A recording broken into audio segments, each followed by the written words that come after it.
Hello, beautiful people. Guess what? I got some new markers. My mommy actually sent me these. She lives in the States and I'm here in Belize. So whenever I get a package from my family, it means so much. But when I saw these in the box, I was super excited and I knew exactly what I wanted to do with them. They are beautiful colors and I really like the dual tip end. We won't talk about that more later. But yeah, this is just masking tape from my husband's toolbox, just regular construction masking tape. I do take it and like put it on the table a couple times or on my pants just to make it a little less sticky. It is a little hard to get off my thinner paper. I kind of have not the best paper. I think it's 120 GSM, but after sticking it down a couple of times, it works pretty good. Okay, so let's talk about the art. I'm taking my yellow marker and I'm making like these dandelion type flowers. It's pretty easy. You have like a center place where it connects to the stem and you go kind of like in a fan from there. Nothing is perfect and nothing is in, symmetrical or anything like that. And that's something that's really nice about this theme. We're taking it easy. We're going less stress this month. So after I did the yellow petals of the dandelion, the green is just kind of a stem and maybe like a little bit of a leaf up the side. And with the pink, it's a 4-petal kind of blobby flower, I guess I would say. You got the top flower, or the top petal, 2 side petals, and then the one like blob bottom petal. It's a little more short. That way it kind of looks like it has dimension a little bit, I guess. At least that's what other artists tell me.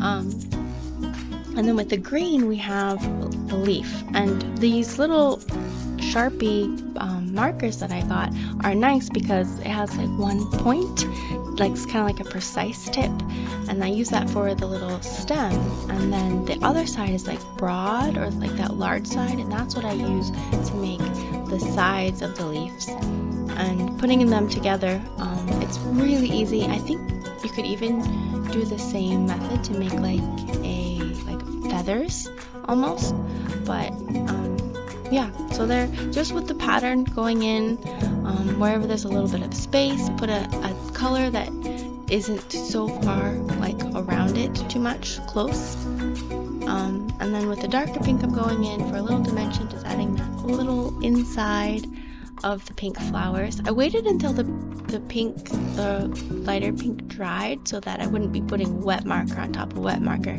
trying to keep that bleeding from happening. After the print is done, we're taking the masking tape and moving it from the outside of the art to the inside so that we can do a title over it. And I'm doing the month of July using the grid, the dot space grid, to figure out how big the line should be. There are about 2 boxes across, which makes it really easy because then you can figure out how many letters you have, how big they need to be, where it needs to be spaced, and that way it could be in the middle. This is the month of July.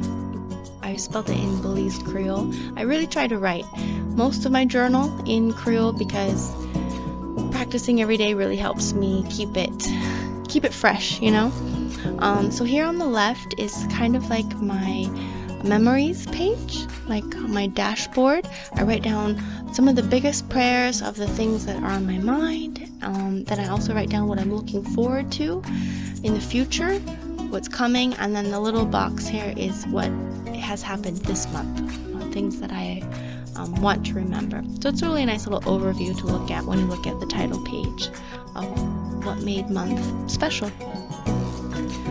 Okay, so here we are on my calendar page, and I'm using the markers, as you can see, to pretty much make all of the outlines of everything, which really takes the stress off because basically I'm just making an adult coloring book at this point, which, like I said, makes it nice and easy, less stress, makes it fun and enjoyable. I made everything rounded, try to kind of mimic the bubble letters, so everything kind of goes together. A little line of color on the top to write the days of the week, And then I'm taking the colors and I'm going to rotate with dots where the numbers of the calendar go, just to kind of give it a little rainbow effect. Oh, I forgot the green, but I come back in there. Easy to fix. And I've made these boxes 5 by 5. I like a little bit of space. I know I don't only write appointments, but also like things that happened, so that it's kind of an overview of the whole month of where things are placed and when things happened. I have a big task box at the top, and then the little boxes are just my YouTube and Instagram checker. If you want to go check it out, Instagram is LookintheNooks, the same. I post a lot of reels of up close drawings and, you know, marker of the plan with me's and the weekly and daily spreads, but also still photos of the spreads after they're completed and finished. So if you want to go check that out, it's down in the description box below. On the side here, I'm doing another strip of that print with just the same 3, the dandelion, the blobby flower, and then the leaf, rotating everything, trying to make everything not touch each other too much. And with that, I have my camera kind of like stopped working, so you didn't get to see me fill out this page, but what it is my gratitude log in the orange. Every day I write down at the end of the day what I'm thankful for, and then the pink box and the habits on the bottom, I have to turn the book, rotate it so that I can look at it, but the pink box has numbers from 0 to 10, so then I make a line for how much sleep I got that night, and then I put a dot for my mood. Actually, I've been doing 2 dots, like one for my highest mood and then one for my lowest one, to kind of see how resilient I am, like even if something really bad happened that day, if I was able to bring it back and feel good. And that's been kind of nice to see, just kind of the swing of emotions. And then having the calendar and the gratitude log next to my habits and my mood and even my sleep really helps me see like how everything is affecting each other.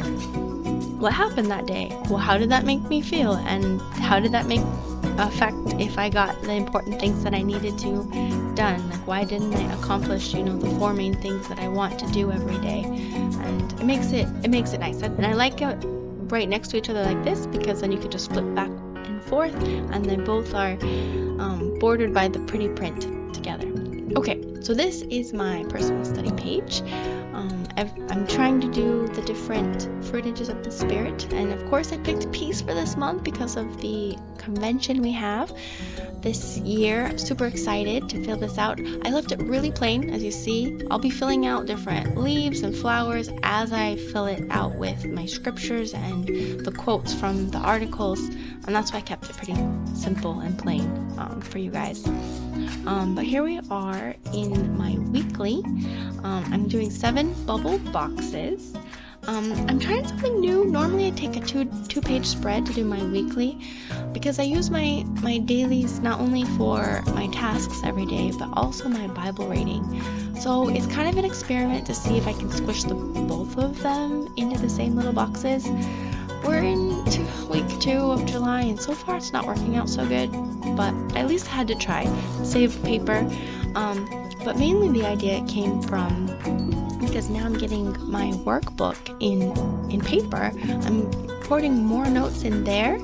Before, when I didn't get it in paper, I was using 2 whole pages to do my workbook notes in my bullet journal, but now it's kind of only being 1. So I thought, well, if I can do 1 page for the meeting, I can do 1 page for my weekly, and then they'll always be together. But so far it's not enough space, but maybe I need to change a couple of things and I'll be able to work it out. But that's the nice thing about bullet journaling. If it doesn't work, you can just do something different next week. Okay, yeah, so this is my work midweek meeting page, and I always just put the Bible reading for that week at the top. So 2 Samuel 18 and 19 was the first week's Bible reading. And then as I study for the meeting, I'll use the same markers and I'll write down the titles of the parts in the talks and who gave them and what I enjoyed from it and what comments I want to make. But yeah, that's the 2 pages together. And so that's it. Here's our little flip through. If you made it this far and you stuck with me, thank you. Thank you for your patience. I'm so late with my videos, but like I said, I have a ton of backlog. I have so many things recorded that I just need to take the time to edit and put out there on YouTube for you guys to watch. So please subscribe, push that bell, check out my Instagram, and I'll see you guys in my next one. Bye!